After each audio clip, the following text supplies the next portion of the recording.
Bonjour et bienvenue sur les vitamines du royaume, que le nom de l'Éternel soit loué pour cette capsule, aux alentours de 5 minutes. Voilà l'inspiration du Seigneur. L'inspiration du Seigneur est basée sur cette parole qu'il a prononcée lui-même, Matthieu 28, 19 et 20. Il dit, faites donc allez, et faites donc de toutes les nations des disciples, les baptisant au nom du Père, du Fils, du Saint-Esprit. Verset 20, et enseignez-leur à tout ce que je vous ai prescrit.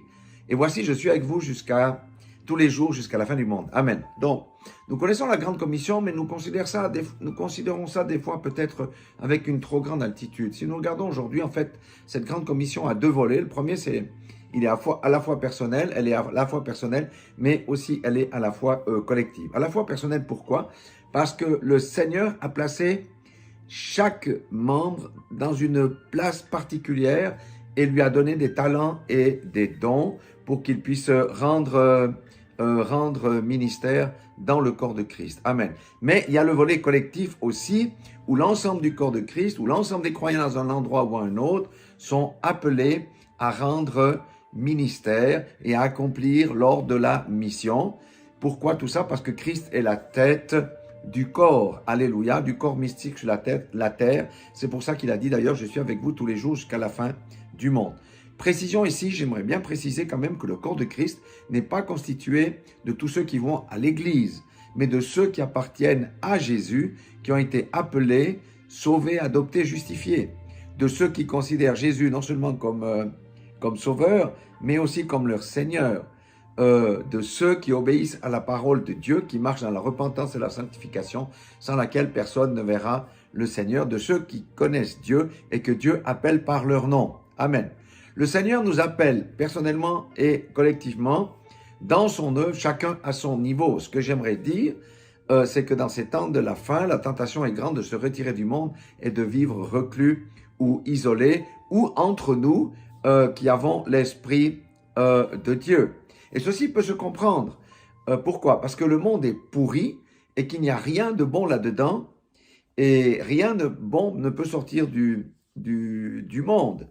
Là dehors, il n'y a que plaie, bosse, méchanceté, moquerie et toutes ces choses. Alors on peut penser que c'est mieux de se préserver en nous retirant. C'est ainsi que nous pouvons raisonner.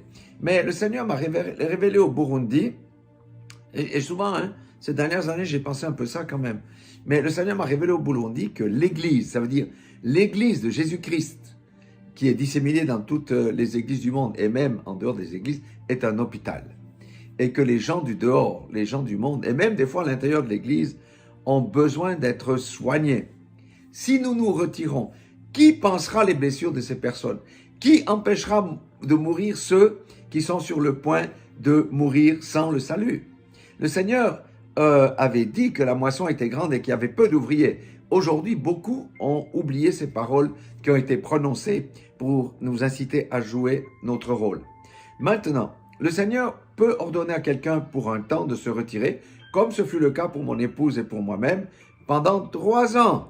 3 ans, le Seigneur nous a gardés à la maison pour nous instruire avec une instruction formelle de nous joindre à une église. Donc, si quelqu'un est dans ce cas de figure aujourd'hui, ça veut dire que le Seigneur veut l'utiliser spécifiquement pour quelque chose. Donc, il faut obéir au Seigneur. Mais, si ce n'est pas le cas pour quelqu'un qui n'a pas reçu cet ordre spécifique, qu'est-ce qui l'empêche d'aller et de répondre à la commission du Seigneur? N'est-ce pas? Donc, au contraire, agissons selon nos dons, selon nos talents, sans peur, car le temps de la révélation des fils de Dieu approche, va bientôt se manifester. Laissons-nous conduire par le Saint-Esprit lui-même, qui va nous indiquer ou nous ordonner d'aller à droite ou plutôt à gauche, ou de faire ou de ne point faire quelque chose. C'est vraiment la marche en esprit, mais nous devons accomplir notre grande commission. Aiguisons nos sens spirituels et mettons de côté nos raisonnements. Nous sommes les médecins et les infirmiers et les infirmières que le monde attend. Des âmes, amen, alléluia. Elles ont besoin de nous, ces âmes-là. Et c'est le Seigneur lui-même qui nous dira lesquelles il va ajouter ou pas à son Église, mais nous devons rendre ministère comme dans l'Église primitive. Mais si nous nous retirons, accomplissons-nous l'œuvre du Seigneur? Voilà, j'aimerais encourager tous ceux qui sont découragés, tous ceux qui se sont retirés, et tous les tièdes, et tous ceux qui ont peur et qui se contentent simplement du salut, d'aller de l'avant comme il nous a commandé et d'obéir à ses instructions. Voilà, moi je suis en tout cas plein de joie.